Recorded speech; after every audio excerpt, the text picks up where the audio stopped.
Hello friends, तुम्हा सर्वांचं आयुर्वेद मराठी या यूट्यूब चॅनलवर स्वागत आहे. आज आपण अष्टांगहृदय यातील एक महत्त्वाचा पॉईंट डिस्कस करणार आहोत. ते म्हणजे दशविध पापकर्म, ज्यावर युनिव्हर्सिटी एक्झाममध्ये हमेशा एक SAQ किंवा MCQ LAQ याच्या फॉर्मॅटमध्ये क्वेश्चन पडतो म्हणजे पडतोच. चला तर मग बघूया. हिंसा, स्थेय, अन्यथा कामम, पैशून्यम, परुष अनृत्य, समिनालापम, व्यापादम अभिध्याम, दुग्विपर्यायम, पापम कर्मे अपि दशदा, काय वाक मान त्याज्यते. यामध्ये कायिक, वाचिक, मानसिक अशा पापकर्मांचा आपल्याला त्याग करून सद्वर्तनाचं पालन करायचे असे वर्णन केले आहे. त्यामध्ये कायिक कर्मामध्ये येतं हिंसा, स्थेय, अन्यथा काम.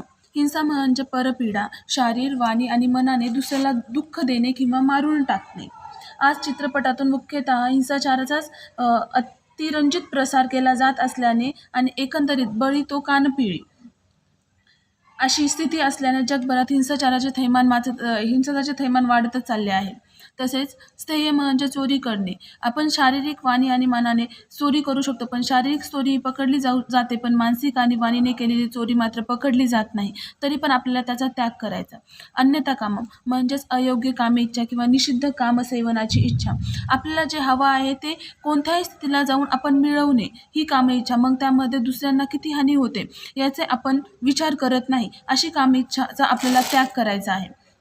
पुढे वाचिक कर्म म्हणजे आपण बोलूनही काही जणांचे मन दुखावू शकतो. असं नाही की आपण कोणाला तरी मारणे किंवा कोणाची चोरी करण्यामुळेच आपल्याला तिथे पापकर्म घडतात, तर वाणीने सुद्धा पापकर्म करतात. त्यामध्ये पैशून्य म्हणजेच चहाटखोरी, दुसऱ्यांच्या अनुपस्थितीमध्ये त्याचे दोष तिसऱ्यांना सांगणे. यामुळे मने कलुषित होतात आणि त्यामुळे संबंध बिघडून त्याला अनिष्ट वळण लागते. राजकारणामध्ये याचा खूप मोठ्या प्रमाणामध्ये वापर होतो. दुसरा आहे परुष म्हणजे कठोर बोलणे, कठोर आचरण करणे. आपल्या कठोर बोलण्याने एखाद्याचे मनही दुखवू शकतं. याचा आपण कधी कधी विचार न करता स्वतःच्या स्वार्थापोटे आपण कोणालाही कठोर बोलून जातो. पुढे आहे अनृत्य म्हणजे खोटे बोलणे. स्वतःच्या स्वार्थासाठी किंवा चुकावर पांघरून घालण्यासाठी. म्हणतात ना, एक चूक केली तर एकदा खोटं बोललं तर आपल्याला 100 वेळेस ते एक खोटं लपवण्यासाठी खोटं बोलतच जावं लागतं. म्हणून आपण पहिल्यांदाच खोटं बोलणे याचा त्याग केला पाहिजे. समीनालाप म्हणजे असंबंध किंवा व्यर्थ बडबड करणे. हे मात्र सज्जन लोक करत नाहीत, कारण की सज्जन लोक जिथे हवं आहे तितकं मोजकंच बोलतात आणि साईडला होतात. मात्र जे असज्जन असतात ते व्यर्थ किंवा असंबंध बडबड करत असतात. ज्या विषयाबद्दल त्यांना काही माहितीही नसतं त्या विषयाबद्दलही ते बोलत जातात. या बडबडीला काही अर्थ नसतो. पुढे मानसिक कर्मामध्ये येतं व्यापाद, अभिध्या, दुग्विपर्याय. व्यापाद म्हणजे दुसऱ्यांचे अनिष्ट चिंतने. यातून दहशतवादी भावना निर्माण होते. म्हणजे जी दहशतवादी भावना आहे की या देशाने आज आमच्यावर एक बॉम्ब टाकला तर आपण उद्या उठून दुसरे 2, 3, 4 अशा पटीमध्ये बॉम्ब टाकतो. ही जी भावना आहे ती व्यापादमध्ये येते. या भावनेचा आपण कठोरतेने त्याग केला पाहिजे. दुसरा आहे अभिध्या. अभिध्या म्हणजे दुसऱ्यांचे गुण सहन न होणे किंवा दुसऱ्यांच्या संपत्तीचे हरण करण्याची इच्छा असणे. म्हणजे एखादा पुढे जात आहे तर त्याला मागं खिचणे. अरे बाबा, तू स्वतः अभ्यास कर, तू स्वतः संपत्ती कमव आणि पुढे जा ना, दुसऱ्यांना मागं खिचण्याची कशाला तुला गरज पडेल. त्यामुळे या अभिध्याचा त्याग केला पाहिजे. दुग्विपर्याय म्हणजे शास्त्र विपरीत दृष्टी. शास्त्रात सांगितलेल्या गोष्टीवर विश्वास नसणे. शास्त्रामध्ये सांगितले या गोष्टीचा त्याग कर किंवा ह्या गोष्टीचं पथ्य अपथ्याचं पालन कर.